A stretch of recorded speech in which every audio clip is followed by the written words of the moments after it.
Hello, my name is Dr. Neil Kjos, owner of Kjos Functional Medicine here at Chattanooga Holistic Medicine. And today I'm going to talk to you about the GI map. This is a stool test, a PCR, DNA PCR analysis of stool to determine what organisms are living within your gut. And this is your microbiome, your gut flora. It includes good organisms and bad organisms.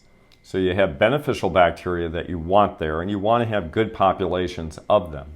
You also want to have a good diversity of bacteria. Beside the good bacteria, you may have, there are species of pathogenic or opportunistic bacteria that, if their populations get out of control, can create a lot of symptoms, distress, GI discomfort, irritable bowel, autoimmune, Crohn's, leaky gut, a lot of different issues with the intestine. So this is what we're looking at in this analysis. We also pick up yeast, we pick up protozoa, parasites, worms. This test does not pick up mold, to be clear. That is a separate test. The test does pick up H. pylori bacteria of the stomach. So that is a very important aspect of this test, and it doesn't just pick up whether or not you're positive for H. pylori. It picks up genetic variants of H. pylori that are more likely to produce gastric ulcers or gastric cancer. In addition, the test covers digestive markers, so it looks at undigested fat in your stool. It looks at pancreatic enzymes. Is your pancreas functioning properly to break your protein down? Do you have a buildup of toxin in your gut? Is your immune function working well in your intestine? And that's called secretory IgA. Also, is there any blood in your stool? And the marker calprotectin, which is a marker that a gastroenterologist would be interested in, will be picked up. And last but not least, we can run a single marker of the leaky gut test through this company.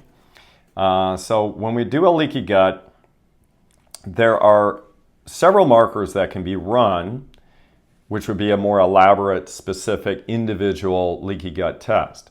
But here, they will do this single one leaky gut marker called zonulin, which is important.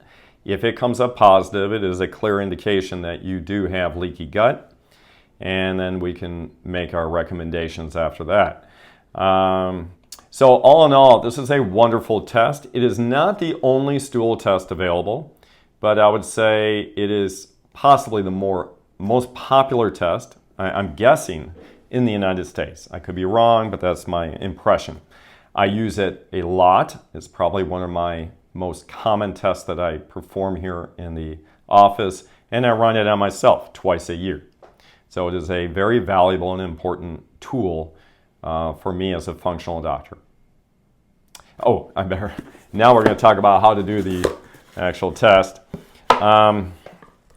So you have a requisition form that needs to be filled out and put back into the box when you are done with it. There is one sample container.